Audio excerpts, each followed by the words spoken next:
at your heart, see the colors all around you. That was the iMac introduction in 2021. So originally the iMac was introduced with stylish colors, but over the few years Apple has transitioned to those premium silver black metallic parts. But now the new iMac is apparently more colorful. But that's in 2021. Is it still worth in 2023? Should you still buy it? Let's find out. So don't be too offended. I had to leave. There's nothing in for me, no. I'm not fitting in. I packed my things to go. Am I being naive? But it's my choice to make. It's my new rebellious way. So yeah, I got a new iMac on the studio, and from a design standpoint, it does look really good.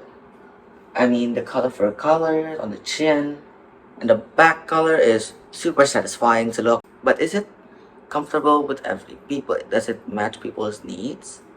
So, if you look at other reviews, they will say that the chin is still big, of course.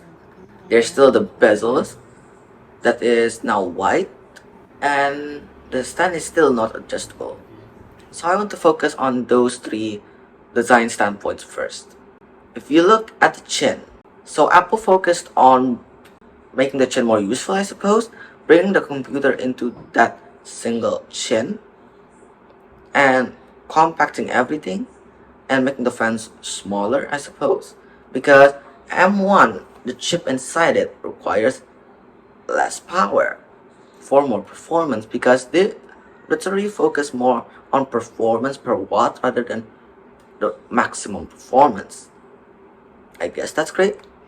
So technically, the iMac, the chin holds the computer itself, and the rest of it just holds some metal parts for a speaker for more bass, I suppose. But personally, I don't mind it. It still looks great and fits with the stand actually. We might see a redesign in probably next year, but overall, this is still a good machine for home users. Which brings me to my next point, the bezels in the room. Or should I say the white bezels. So, we can see from the iMac page, you can't see, they don't focus on the performance part in the website. Literally, after scrolling almost more than half the page, they will mention a single section about performance. But overall, this is meant to be a lifestyle for home users. It fits more in the home. The white bezels blend in with the environment. I mean, if you look at my studio now, the walls are white. It matches with my house, and the white bezels really match with it. It blends so I can focus more on the display rather than the bezels. Even though this seems new, but if you look at the past, it isn't really that new. The first iMac got it, the iMac G4, the iMac G5, and those previous old computers still use beige bezels. They only moved to black bezels in the 2007, I suppose, with their new unibody target.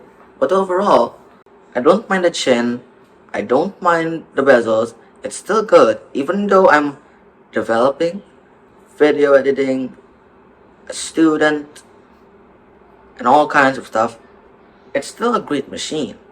And if you want getting black bezels, you're better off getting another computer. I mean, if you're a true professional and you have a lot of budget in your wallet, then you're better off buying the Mac Mini, which you can upgrade to the M2 Pro, M2. You can go with the Mac Studio, which can go to M2 Ultra, and also the Mac Pro for maximum, well, upgradability.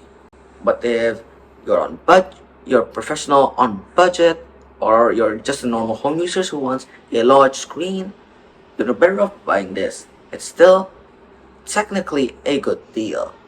But about the stand, so I'm still a teenager, so I'm still comfortable at looking at like this. But for grown-ups, sometimes they just want they their screens to go up and down like the Pro Display XDR that has a height adjustable stand. But again, this is focused for home users, and home users doesn't really mind it, I suppose. If you still think it's a problem, you can get the Studio Display or the Pro Display XDR if you have any money.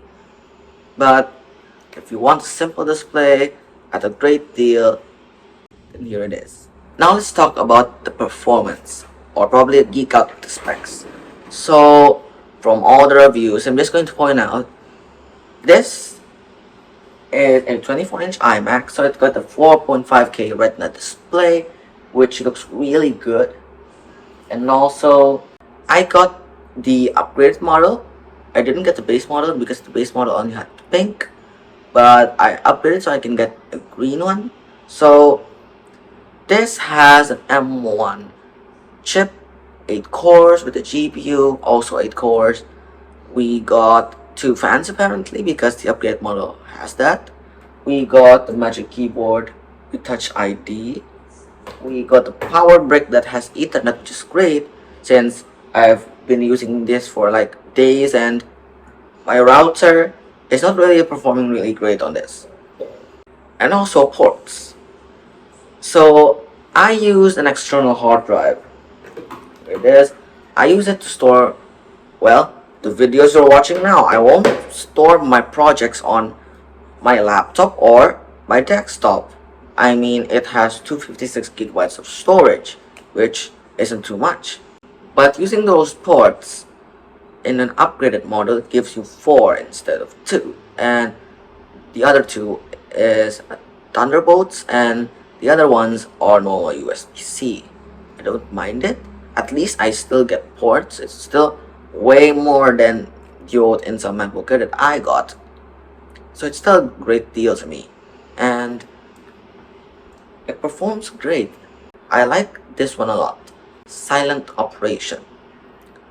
So, of course you can see from all the reviews that these MacBooks have silent operation with the new M1s. Probably the MacBook Air, it's obvious, it's fanless, but I've been pushing the maximum. I've been editing, developing, designing, and it does get warm. But but span is almost unhearable, and that's why I preferred buying this compared to a new MacBook. It won't get hot on my lap, and I can look at this beautiful design. So now we want to focus on the recommendation. Is this the product for you? Depends on what you do actually. If you're a professional, you edit, you design, you develop.